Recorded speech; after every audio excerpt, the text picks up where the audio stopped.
Meu Senhor e meu Deus, creio firmemente que estás aqui, que me vês, que me ouves. Adoro-te com profunda reverência. Peço-te perdão dos meus pecados e graça para fazer com fruto este tempo de oração. Minha Mãe Imaculada, São José, meu Pai e Senhor, anjo da minha guarda, intercedei por mim. Pois o Evangelho de hoje é retirado do capítulo 6 de São Marcos e relata como as instruções que Jesus dá para o caminho de apóstolos, né? para eles cumprirem a sua missão. Né? O Senhor envia-os, pois os apóstolos, para cumprir a sua missão apostólica. Né? Diz que deu poder sobre os espíritos impuros e depois diz que os enviou 2 a 2, etc. Né? São palavras muito atuais que nos recordam que temos o cristão, pelo facto de ser cristão, é apóstolo, ou seja, está chamado a aproximar os outros de Deus, e é enviado por Cristo. És tu, Jesus, que nos envias, está bem?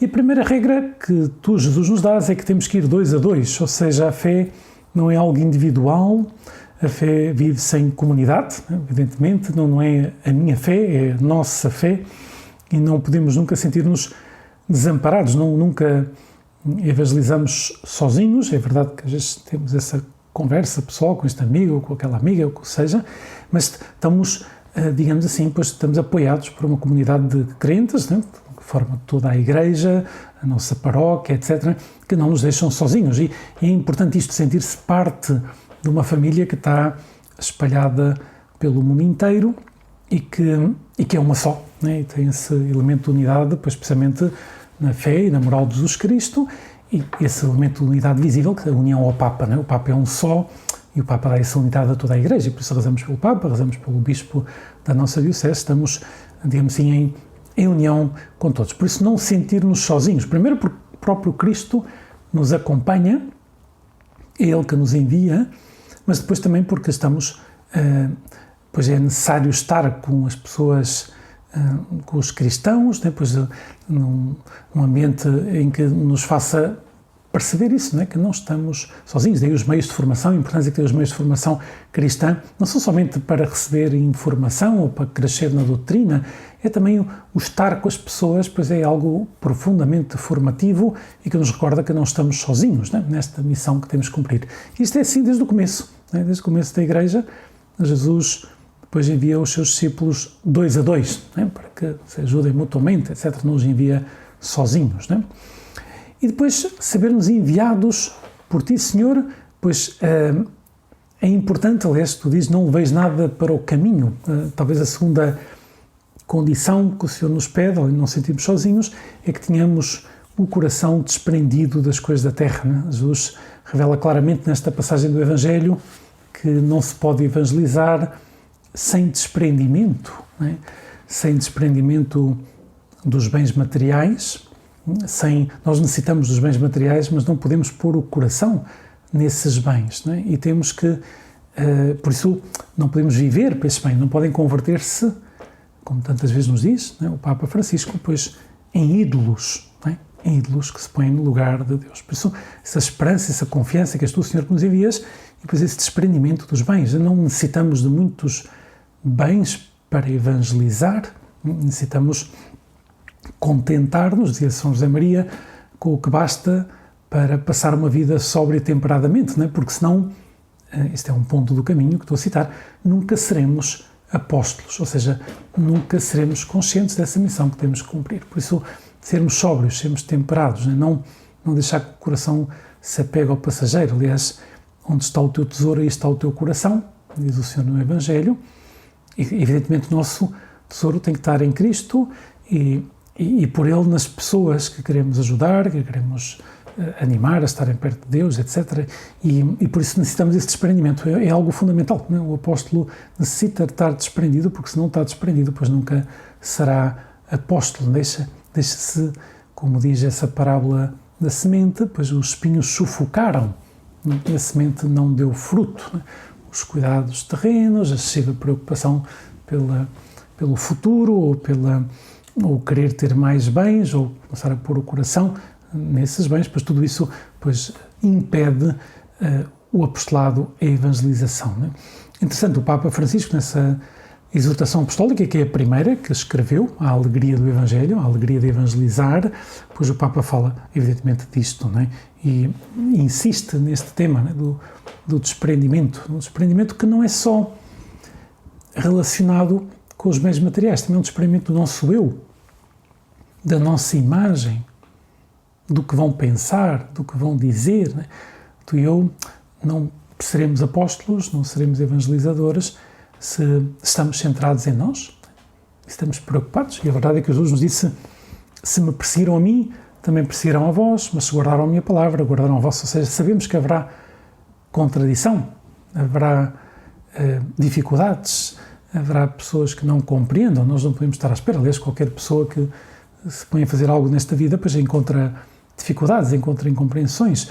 Tu e eu estamos empenhados em aproximar os outros de ti, Jesus, e por isso sabemos que haverá dificuldades. O próprio Cristo, Deus feito homem, pois uma mensagem, havia pessoas que ficavam maravilhadas com a sua mensagem, mas havia pessoas que o odiavam. Aliás, ele foi condenado precisamente por inveja, né? Por inveja dos escribas e fariseus, etc., que não foram os únicos, mas que tinham essa aversão, né? Uma mensagem interessante, aquela passagem do Evangelho em que Jesus ressuscita Lázaro, depois diz que um grupo de escribas e fariseus, etc., depois resolveram matar também Lázaro, porque por causa de Lázaro as pessoas acreditavam nele, né? Não só Jesus, mas também Lázaro.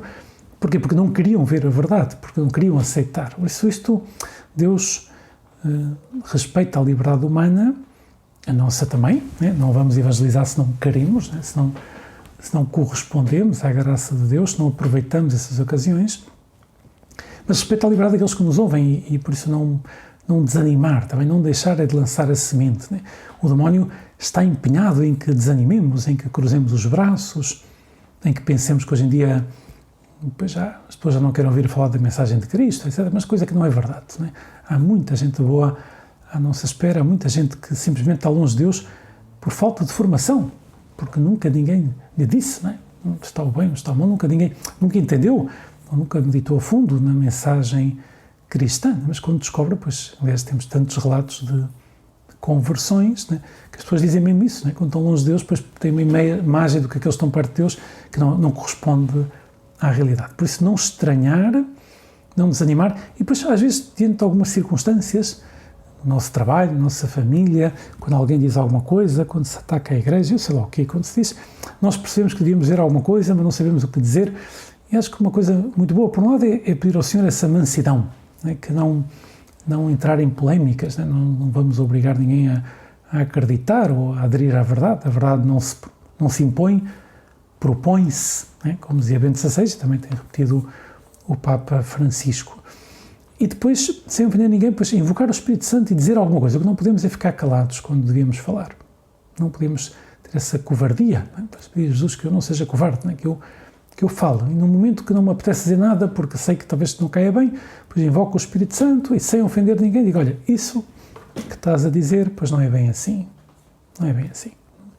E tu o que é que queres? E se a pessoa depois vemos que da parte da pessoa há boa vontade, diz, olha, noutra altura já te explico, ou já te empresto um livro para leres, ou para pensar sobre o assunto, porque claro, as pessoas mantêm-se longe de Deus porque têm uma imagem de Deus errada. E a mesma coisa em relação à Igreja, à sua doutrina, né? Pensam que a Igreja não quer que as pessoas sejam felizes, é exatamente ao contrário, né? Pois sim. Só que é preciso, claro, ajudar as pessoas a ter uma conversa e a pessoa tem que ter um mínimo de boa vontade. Nós, por um lado, temos que defender a fé, dizer, olha, isso não é bem assim. E depois, se vemos que na pessoa há uma boa vontade, depois já explicamos, está bem? Atenção, não vamos explicar a quem não quer ouvir, está bem? Isso, aliás, Jesus diz isso, não vamos explicar a quem não quer ouvir. Se não vos querem ouvir, pois sacudi o pó nos vossos sandálios e parti para outro sítio. Pois, de facto, o Senhor nos diz que demos testemunho, dar testemunho, defender a fé, e já veremos como há muita gente que nos vem perguntar, olha, como é que isto estás a dizer, porque é que isto está bem, porque é que isto está mal, porque é que disseste isto ou aquilo. E é a oportunidade que tu, Jesus, nos dás de evangelizarmos, de cumprirmos essa nossa missão de apóstolos. Atenção que a missão apoia-se em primeiro lugar na oração, sem oração não há apostolado, não há evangelização, por isso temos que rezar, e depois estando em sintonia com o Senhor, depois saberemos aproveitar as ocasiões que Ele nos dá para dar esse testemunho cristão com uma grande naturalidade, sem dúvida nenhuma, mas também com fortaleza, hein? Porque às vezes omitimos-nos e não é o que tu, Jesus, nos pedes. Jesus, que eu não me omita, que no momento que eu perceba que tenho que dizer alguma coisa, que eu invoque o Espírito Santo e que fale com delicadeza, sem ofender ninguém, mas defender a verdade com caridade, está bem? Dar testemunhos da verdade com caridade. Dou-te graças, meu Deus, pelos bons propósitos, afetos e inspirações que me comunicaste nesta meditação. Peço-te ajuda para os pôr em prática.